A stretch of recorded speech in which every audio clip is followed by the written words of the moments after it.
Shalom ou bracha à tout le monde. Rabbi Haïm. Bonjour Rabbeinu. Bonjour. Nous sommes le 15 Adar Rishon. C'est-à-dire que normalement, si nous étions dans le vrai mois de Adar, c'est-à-dire le premier dans une année bissextile de 12 mois, on aurait été quoi? Quel jour? Shushan Purim. Shushan Purim. Shushan Purim, c'est-à-dire que nous avons fêté la fête de Purim le 14 et l'Éternel nous a donné encore un jour de joie. C'était le 15. C'est-à-dire que toujours le 15, il veut dévoiler le nom de Dieu. Et lorsque Dieu est avec toi, alors il y a toujours Shushan. Shushan, c'est l'anagramme du mot ça sonne. Shushan, ça sonne. C'est pour ça qu'à Purim, ça sonne dans tous les sens. Ça chante, festival, carnaval, akol. Mais tout il vient de Hachem Barar. Aujourd'hui, j'ai choisi, avec l'aide de Hachem, d'interpréter une prophétie inédite de David Amelech, du roi David, dans le psaume 18. Nous avons déjà fait 2 cours sur le psaume 18. Et nous sommes en fait dans le verset 5. Le verset 5, le roi David va dire des choses. A priori, ça se ressemble, tout se ressemble dans ce psaume. Je rappelle, avec l'aide de Hachem, que c'est sûr et certain que l'Éternel a parlé à David et lui a tout mis sur sa bouche et sur sa langue. Comme il a dit David lui-même, il a dit « Les paroles de Dieu sont sur ma bouche et sa prophétie, elle sort de ma gorge. » Nous allons voir avec l'aide de Hachem une preuve exceptionnelle. Un cours subatomique révolutionnaire dans ce psaume 18. Je le savais d'ores et déjà quand j'ai commencé à travailler le texte. Je voyais des mots qui m'interpellaient et je voulais vous faire profiter avec l'aide de Hachem, avec d'abord les paroles de David. Qu'est-ce que cache David dans ses propos, dans ses chants, dans ses louanges à Dieu. Et je vais apporter une preuve qu'il est impossible de dire comme certaines personnes tentent de dire en vain que la Torah ou les paroles des Sifrei HaKodesh qu'on appelle les géographes ou les Ketuvim ou les Nevi'im, les prophéties, ont été falsifiées par des hommes, par des rabbins qui ont ajouté ici et là des rajouts, mais que c'est pas, tout vient de Dieu. Nous savons très bien que nous, il y a un principe, parmi les 13 principes de la foi, que Maïmonide a écrit, Harambam, ce grand maître, 11e siècle, il y a à peu près 940 années, lorsque Harambam, il a dit que la Torah, elle est mina shamaim, que la Torah entière, elle est du ciel, que la prophétie, elle est réelle, elle est vraie, et que la prophétie de Moshe Rabbeinu, elle est authentique. Ça, on le sait, ça. Quand je dis toujours authentique, autant dans l'OTAN s'antique. Je voudrais parler de l'OTAN, avec ses invasions, visions erronées. Et là, avec l'aide de Hachem, nous allons sortir des merveilles de ce psaume qui contient 51 versets. Lorsque le roi David a chanté à Dieu cette prophétie à l'âge de 70 ans. Et lorsqu'on parle de 70, vous vous rappelez qu'est-ce que c'est 70? Ce sont les 70 âmes qui ont créé Gog Magog. C'est Nimrod et compagnie. Lorsqu'ils ont construit la tour de Babel, Shiveim, Nefashot, il y avait 70 âmes, personnes. Parmi eux, Nimrod, qui est la réincarnation de Nabucodonosor, qui est la réincarnation aussi parmi eux de Aspasianos Kissar, Titus, Vespasien. Il y avait aussi Nabuzradan, c'était l'intendant, le Shohet, celui qui a accompli l'abattoir en Eretz Israël lorsqu'il a détruit le premier temple. Babel, Kasdim, Yavan, Madai, Paras ou Madai, Edom et Ishmaël. Les 4 exils. Nous allons ensemble faire quelque chose de merveilleux. Ce cours-là, je pense que c'est une révolution, qu'il est impossible de dire qu'on a falsifié, qu'on a fait des rajouts, car il ne peut pas y avoir, par cette prophétie que je vais dévoiler, c'est la première fois de ma vie. Je tiens à vous dire quelque chose. Si, avec l'aide de Hachem, je suis venu dans ce monde que pour dévoiler ce dévoilement subatomique nucléaire du jamais vu, je dis, je remercie Hachem Barach. N'oubliez pas que ici, je suis dans la grotte de Rabbi Shimon Bar Yochai. J'ai un studio à la Yeshiva, et dans ce studio, j'ai créé la grotte de Rabbi Shimon Bar Yochai, parce qu'il m'inspire énormément, et c'est là où je lui demande de m'aider à faire des dévoilements. Ce dévoilement que je vais vous donner aujourd'hui avec l'aide de Hachem, le 15 Adar Rishon, premier Adar, dans une année embolismique bien sûr, vous allez voir que c'est une merveille. Moi déjà, je jubile. Je suis tellement content. Maintenant, nous allons passer au verset 5. Qu'est-ce que le roi David dit? Haïm, tu as le texte. Le psaume 18. Psaume 18. Oui. Voilà. Je vous ai préparé tout cela dans le psaume 18. Nous avons déjà fait 2 cours. Mais là, c'est subatomique. C'est du lourd, extraordinaire. Ce que j'ai trouvé ici dans ce psaume, après plusieurs heures de travaux, de concentration, et j'ai demandé à Hachem de m'aider pour dévoiler que la Torah est vraie, que le roi David était un vrai prophète, était un homme de Dieu, et Dieu lui a mis tout sur sa bouche, et nous l'a transmis, bien sûr dans des alphanumériques, dans des codes de sauts de lettres, et tout est là. Psaume 18, verset 5. N'oublions pas que David Amelech, il a l'âge de 70 ans. Comme la valeur numérique de Gog ou Magog. 70 nations. Comme si le roi David est descendu au ciel. Et du ciel en bas. Et tout ce que le ciel fait n'est jamais artificiel. Et pourquoi Adam Arishon? C'est ça qui m'interpelle. Lui a donné 70 ans de sa vie. On peut s'interroger quand même. Pourquoi 70, pas 80, pas 60? Adam Arishon, c'était l'homme, le premier, l'œuvre de Dieu directe. C'était un prophète énorme. Il a donné à David parce que c'est David qui va parler des 70 nations. C'est David qui dira dans les psaumes, racontez aux 70 nations les gloires et la beauté du royaume céleste. Et pourquoi Adam Arishon lui a donné 70 ans? Pourquoi? Je vais vous expliquer. D'où est sorti Gog ou Magog?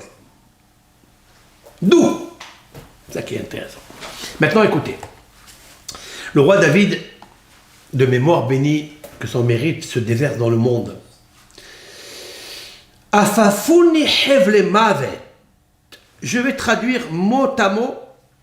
Afafuni, ça veut dire déjà m'enveloppait les liens de la mort. De quoi il parle? Haïm. Afafuni, bon, il y a des traductions en français, en anglais, en espagnol, ok, mais de quoi il parle? Afafuni, afifa c'est enveloppé. Hevlema avec les liens de la mort. De quoi il parle? La suite.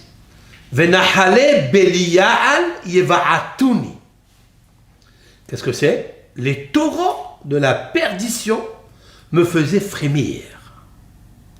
Les torrents, Nahal, c'est les torrents, ce sont les fleuves. Belial, de perdition. Yeva'atuni me faisait peur. De quoi il parle? C'est une métaphore.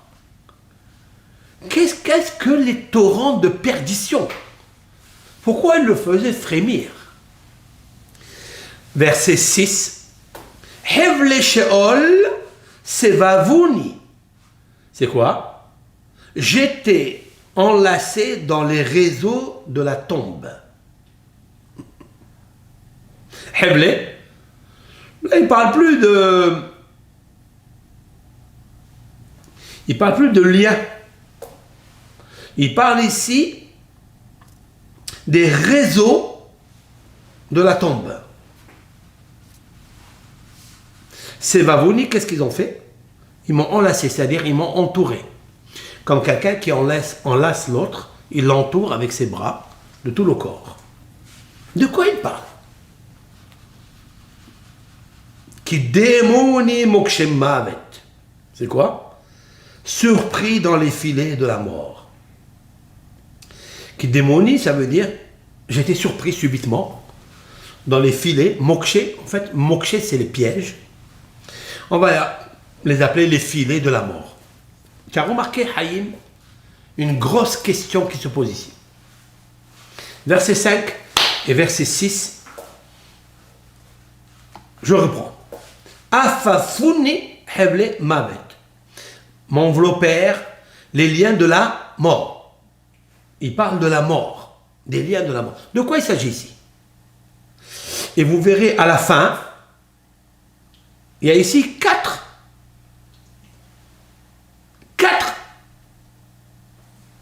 épreuves, 4 souffrances.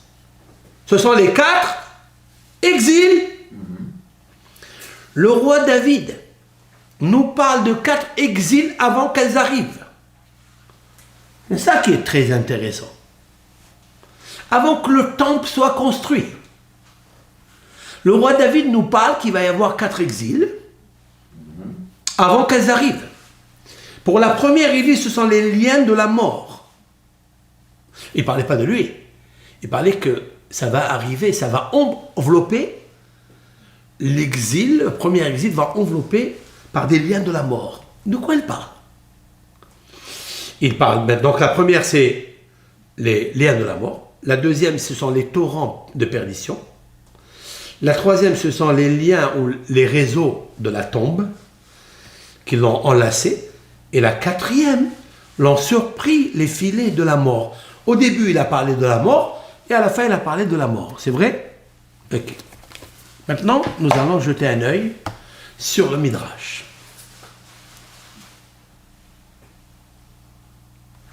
D'abord, le Midrash va expliquer c'est quoi le mot Afafouni. Tu es avec moi? Je ne l'ai pas. Non, mais Afafouni dans la bas. Oui, j'ai le texte, oui. Le Midrash, il l'a pas. Je vais le dire, je vais le citer, je le traduis. Itab Midrash Tehilim. Il est marqué dans le Midrash Tehilim. Afafouni hevle mavet m'ont enveloppé les liens de la mort. Mahu Afafouni. Quel est le sens? Afafouni. C'est un mot qui n'apparaît pas dans la Bible. Vous le trouvez dans la Bible? Je prends le Bereshit jusqu'au Deutéronome. Premier, deuxième, troisième, quatrième, cinquième livre, il n'y a pas le mot Afafouni. Il n'y a pas. C'est quoi alors? D'où il a sorti David Amelech le mot Afafouni? Explique le Midrash. C'est ça qui est très intéressant, que nous avons besoin des sages qui ont des explications amplifiées avec des codes allégoriques et mystiques.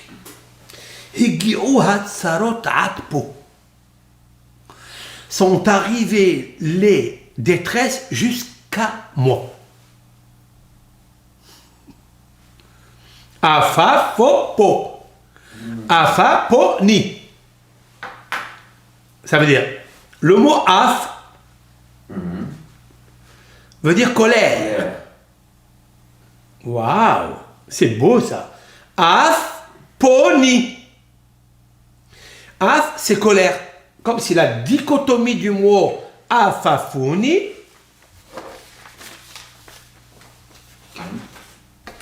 afafuni afponi. Poné. Poné, ça veut dire se sent épanché sur moi. Comme si le roi David supportait le peuple d'Israël entier. D'accord? Je vais vous le marquer ici. Af, fa, funi. Je vais le répartir, tu vois. Comme ça, vous allez voir exactement ce qui se passe. Af, afafuni. Af, c'est colère. Funi, ni. Ici. Jusqu'à moi. C'est incroyable. Première explication. Mais de quelle colère il parle? Ça, le Midrash, il n'explique pas. La colère des exils. Mais c'est la colère des fautes. Je voudrais juste ici. Maintenant, il me vient l'idée. Je n'ai pas préparé ça. Qui a dit le premier dans l'histoire? Quelle est la créature que dans l'histoire, elle a dit le mot af, colère? Ce mot-là est sorti d'une créature. C'est qui? Le Nahash, le serpent. Lorsqu'il a dialogué avec Hava, il lui a dit, t'inquiète pas. Elle lui a dit, mais je ne peux pas toucher, je ne peux pas manger, parce que Dieu, il a dit que celui qui mange, il mourra. Alors il lui a dit, Af ki amar Elokim, lo tochlo mimenu, lo motamut. Même que Dieu a dit de ne pas manger, tu ne mourras pas de cela. Af, colère. Vous savez pourquoi le serpent? Il fait... Il a été puni, une des punitions que Dieu lui a données, c'est qu'il lui a mis le venin, qui est très très chaud, dans sa langue, dans sa bouche. Il ne peut pas le supporter, alors il fait... Quand on a chaud,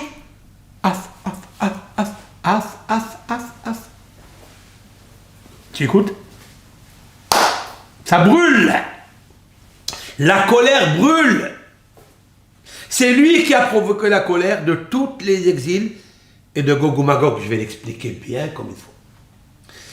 La deuxième explication, Al-Tikri Afafuni et là Afafuni. C'est quoi Afafuni?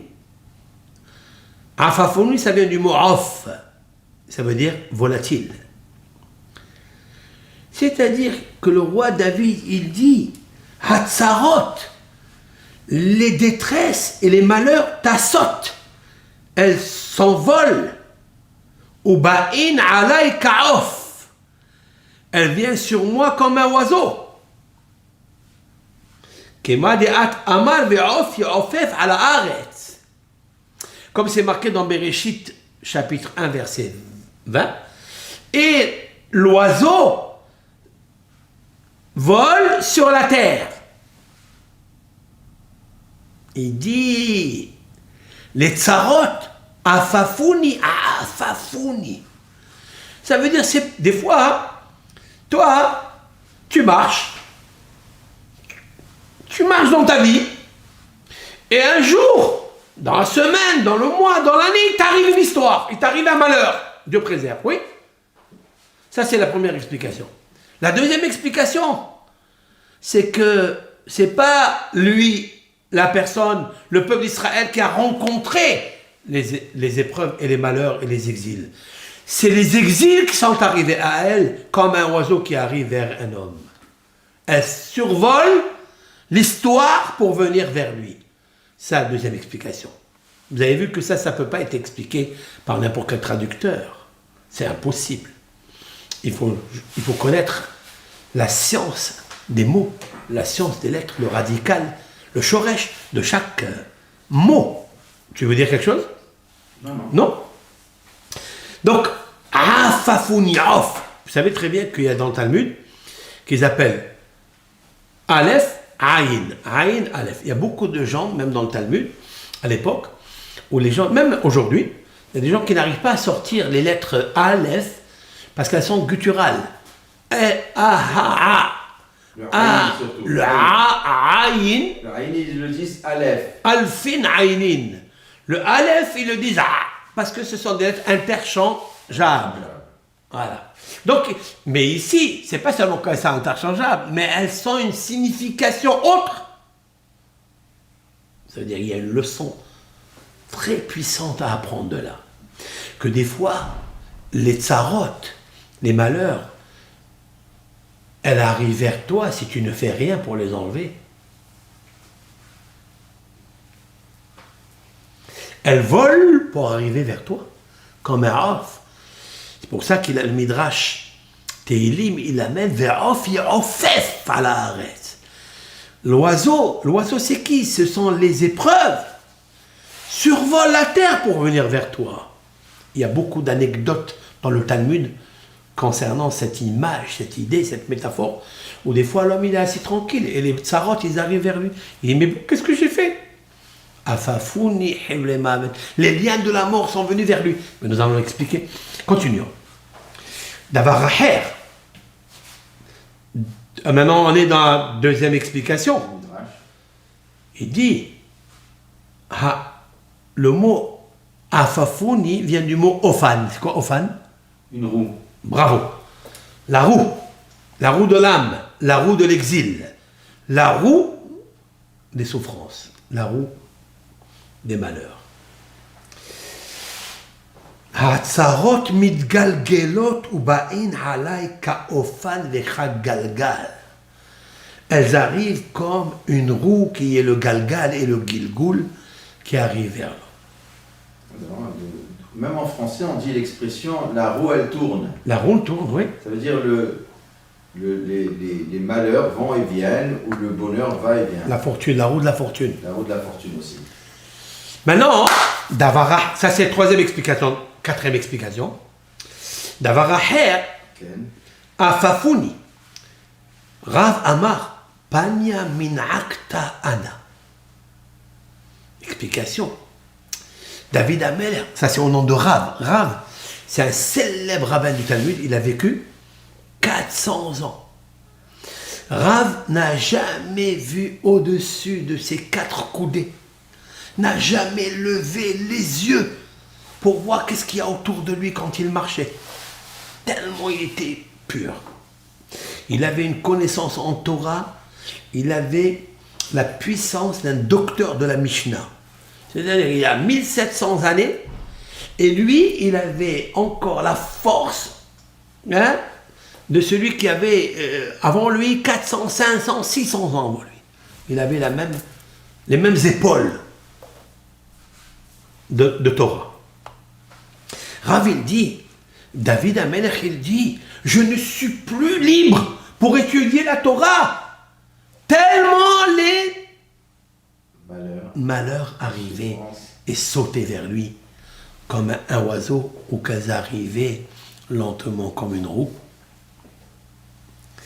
Parce qu'il y a des épreuves qui viennent d'en haut, de l'air, et il y a des épreuves qui viennent de la terre, comme la roue, qui roule à terre. Et des fois, elle te met à terre. David Amelech, il dit, j'en peux plus. Je souffre tellement. Je ne peux pas étudier la Torah parce qu'elles arrivent jusqu'à moi. Et je n'ai pas de sauveur. Il dit, et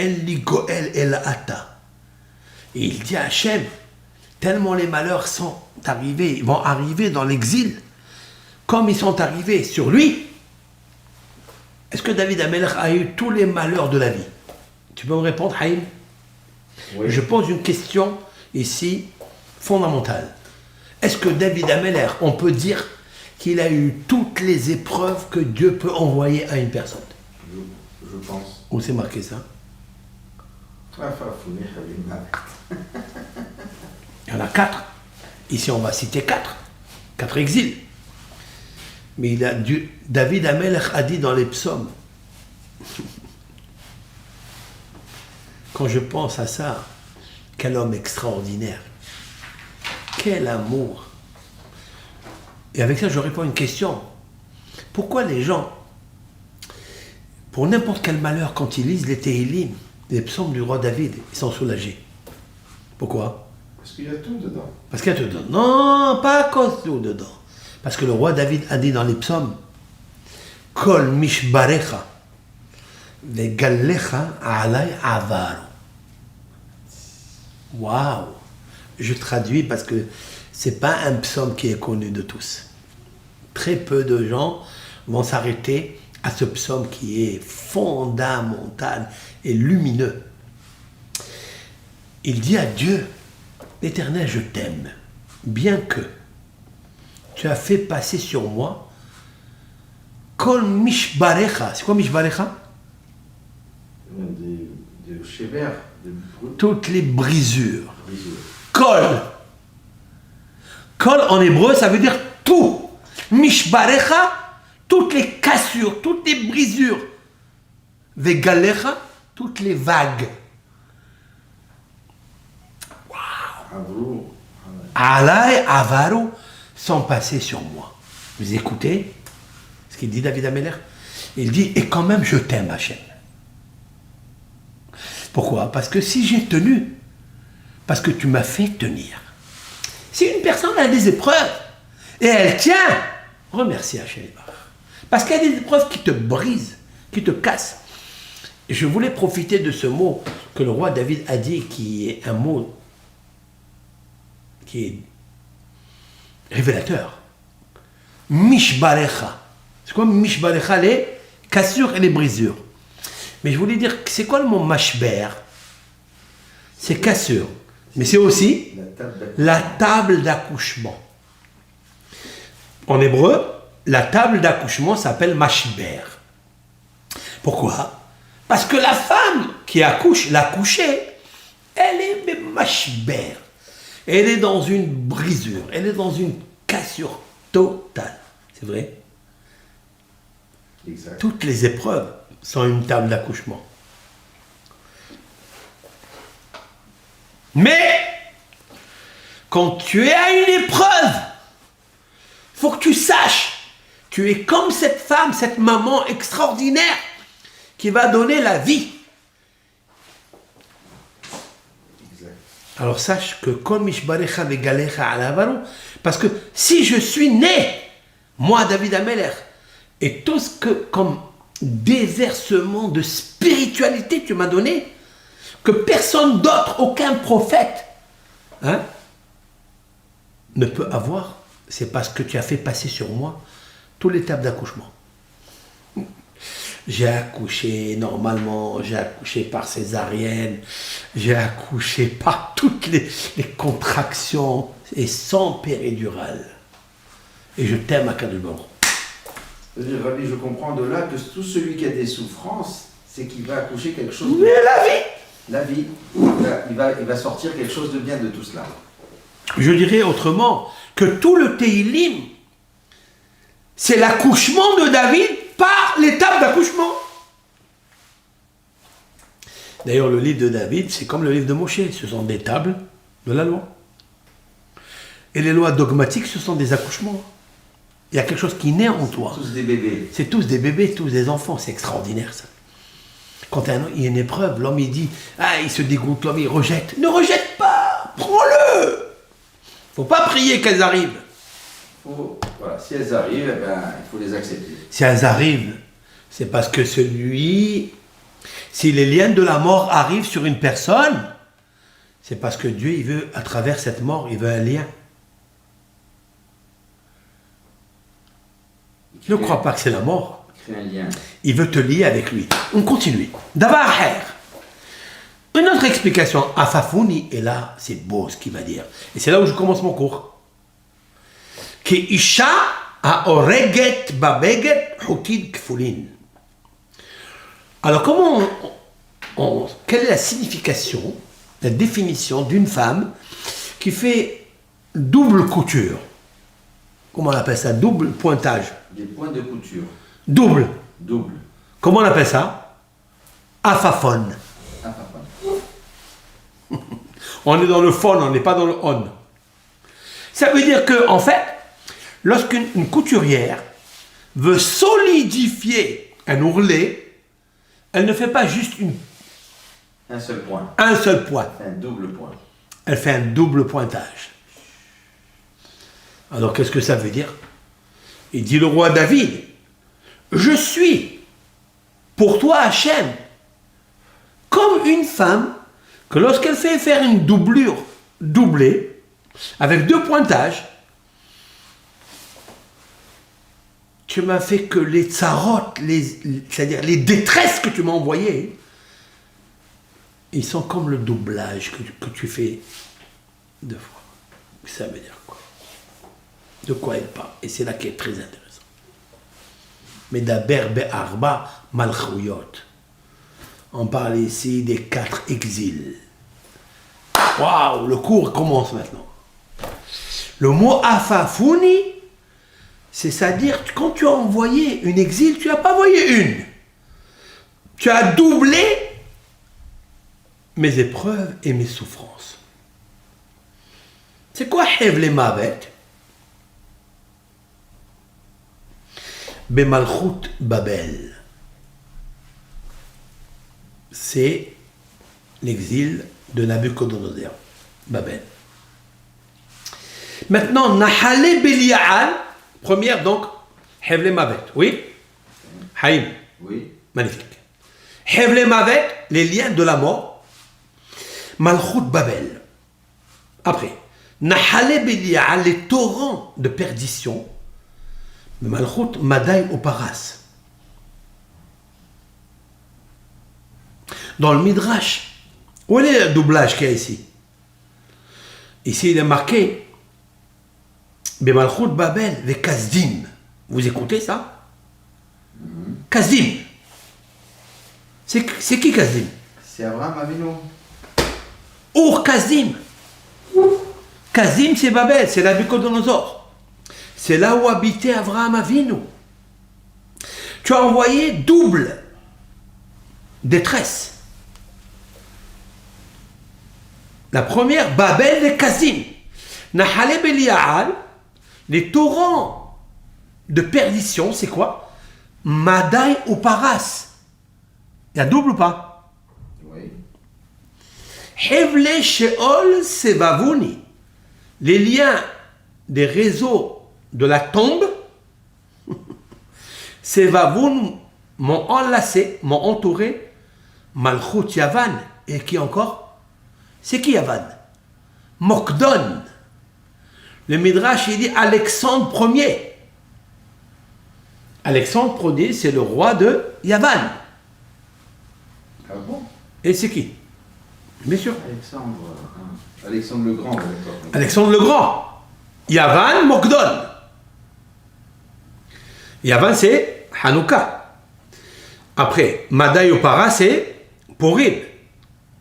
Babel, c'est Malchut Babel. Après, Mokshe Mavet, qui démonie. C'est quoi qui démonie? M'ont surpris les filets de la mort. Et là, c'est la 4e. C'est qui, d'après toi? C'est maintenant. Malchut Edom ve Yishmael.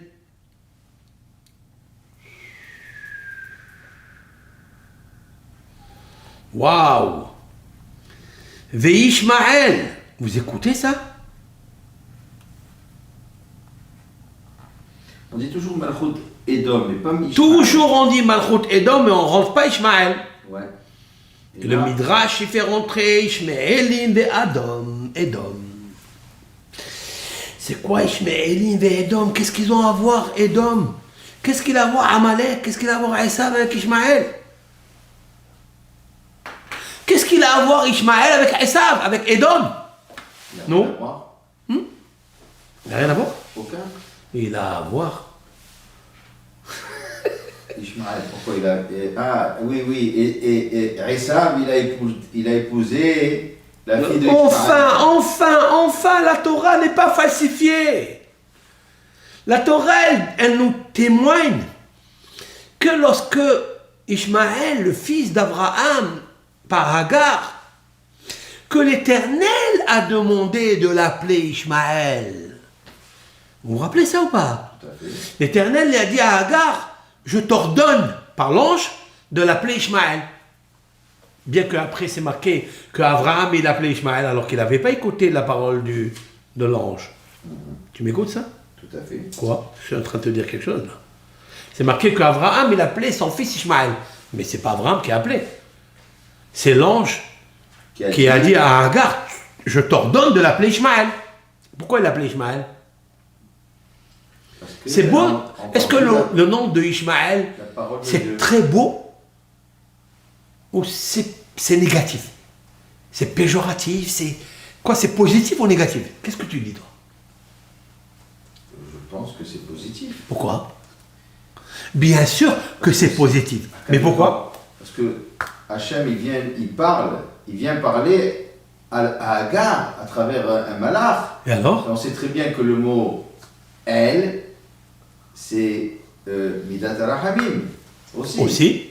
C'est aussi la miséricorde. Chaque fois que c'est marqué elle, le chiffre 31, et c'est un chiffre très puissant. Qui écoute la parole de Dieu, c'est quelque chose d'extraordinaire. C'est pas qui écoute la parole de Dieu. C'est Dieu qui a écouté les souffrances de Hagar. Ah. Il y a un rabbin, il y a 2000 ans, qui s'appelle Rabbi Yonatan ben Uziel, lorsqu'il traduit dans son commentaire au sujet de Hagar avec son fils qu'elle a jeté parmi les buissons et que Dieu lui a dévoilé la source d'eau parce qu'elle était souffrante et lui il pleurait et elle pleurait dans son cœur. Alors Dieu lui a dit, regarde, je t'ai secouru et je t'ai sauvé ton fils car j'ai écouté ta souffrance. Alors, écouter la souffrance, c'est Dieu qui écoute. Ishmaël, Dieu écoute la souffrance. C'est un nom qui est très puissant. Ça n'est pas pour rien que même dans le judaïsme, un des grands maîtres de notre Torah, docteur de la Mishnah, il y a qui disent que c'est le rabbin de Rabbi Akiva, Rabbi Ishmaël. Kohen Gadol, il était, non? Il y a aussi Rabbi Ishmael Kohen Gadol. C'était un grand prêtre. C'est pas le même. Pas le même. Non. Ishmael, le Rabbi Ishmael de Rabbi Akiva, de l'époque de Rabbi Akiva, c'est 100 années, à peu près 80 années après la destruction du deuxième temple. Et le Ishmael Kohen Gadol, c'était un prêtre, Kohen Gadol, qui était au deuxième temple, qui a vécu dans le deuxième temple. Ça n'a rien à voir. Okay. Plusieurs rabbins juifs se sont appelés Ishmaël. Pourquoi? Parce que c'est un nom très puissant. Je vais vous dire quelque chose. Ishmaël, Israël. Ishmaël, Israël. C'est les deux noms qui contiennent les deux lettres L, Dieu. C'est les deux peuples croyant en un seul Dieu unique, sans faire d'association, ce qu'on appelle le chitouf. C'est associer la Trinité, telle déesse, Marie, Jésus, tout ça. Ils font qu'un seul Dieu. Pourquoi? Parce que Dieu, il est dedans. Ishmaël, Israël. Je veux dire que c'est la seule religion qui a un monothéisme. Elle croit en un seul Dieu. Voilà. Quelqu'un peut rentrer dans une, on appelle ça, à la Mecque, il peut rentrer.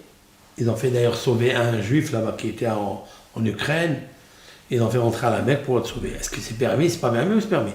Parce qu'il n'y a pas d'idolâtrie. Ce que Dieu, il veut, c'est quoi? C'est ne pas faire rivalité avec Dieu. Anochi Hashem Elokecha. Premier commandement, je suis l'Éternel, unique. N'associe pas.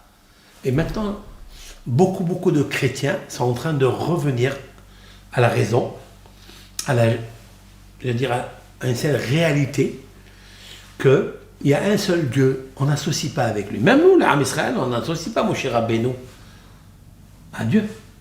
On dit juste que Moshe Rabbeinu est un prophète qui nous a révélé Dieu unique. C'est tout.